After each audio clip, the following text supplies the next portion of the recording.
Hey guys. What's next? There we go. So I just finished subbing for it's my third assignment. An art teacher. Now, I didn't really know anything about art before. My e-brake off. Oh, and I still don't. But thankfully, the teacher left plans. So far, I haven't had any assignment where the teacher didn't leave any plans, which is great because I'm still building my emergency subfolder. And this went amazing. So I came in. I was only subbing from about 7 something in the morning, about 7 o'clock to now, which is 11:30. So I only had part of the day, which is nice because now I have the rest of the day free to just chill before I have to go to my other job. So the day started out. I went to the office, and I signed in. I said what I was subbing for, and they gave me this giant folder about like big, a nice fat folder, which basically said subplans right on it. So I knew exactly what I was getting into.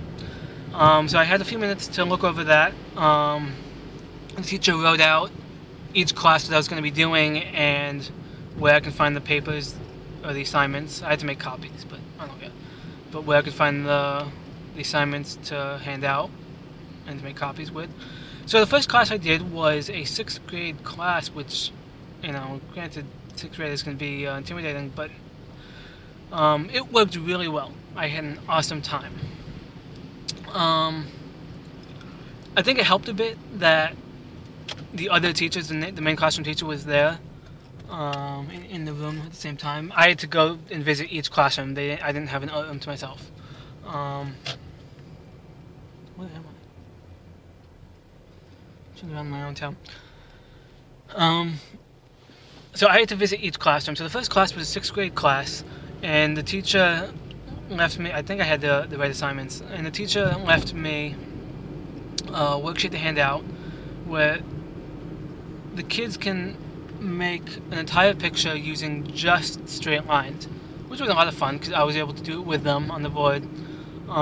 They, of course, finished that really easy, and the example that was given on the assignment was buildings. How you can draw an entire city, streets, cars, buildings, with a lot of detail, just using straight lines.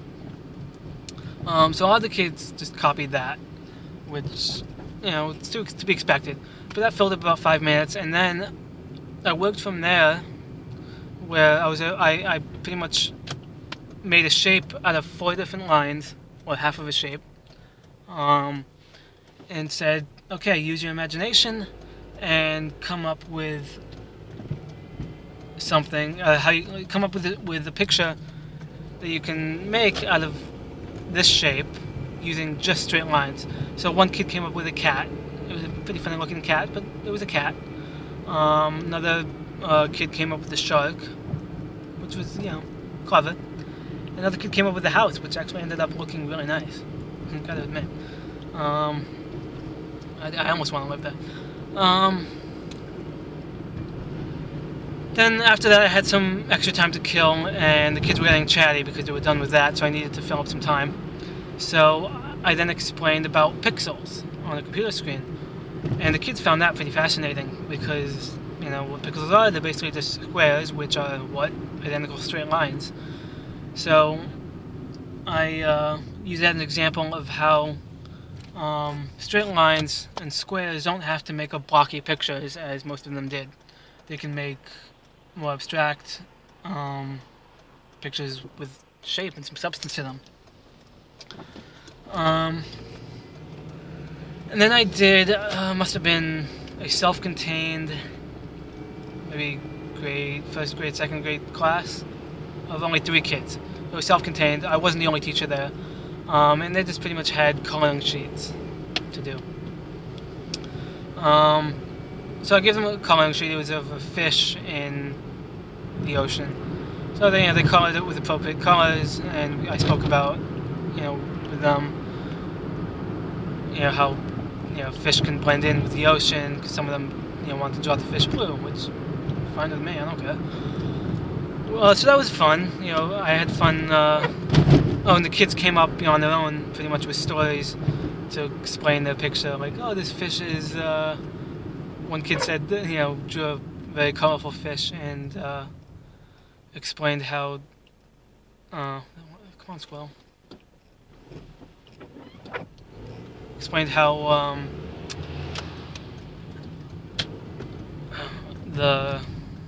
explained how the fish was stung by an eel. So, whatever. I enjoyed listening to the stories.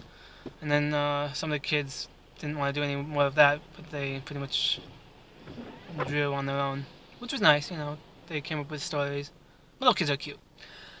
And then I did another self-contained, must have been another 6th grade class, where the assignment was to do abstract art. So it was pretty much make dots on the paper randomly and connect them using curvy lines, and then I had them color in.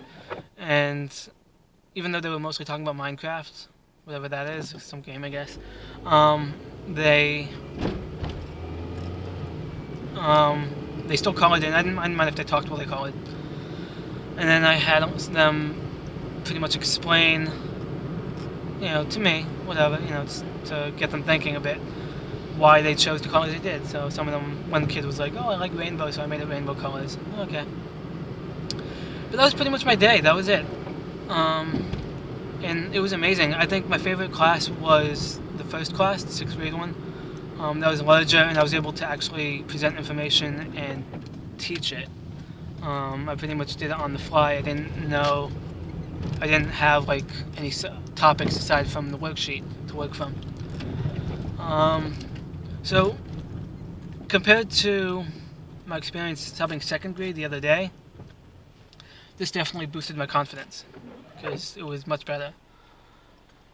I would like to do 2nd grade again, like I did before, just to try and test what I learned about classroom management, being more strict, having consequences, all that.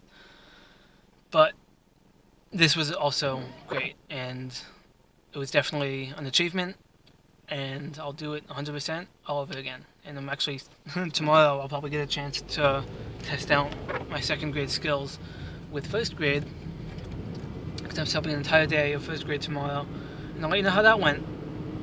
And I imagine I'll be exhausted, because I already have the schedule for that. The teacher emailed me the daily schedule, and it is something to wow at. So I'll let you know, guys, how that goes tomorrow, and that's about it. Hope you all have a great day, and I'm going to shut the camera off at this stop sign. Bye.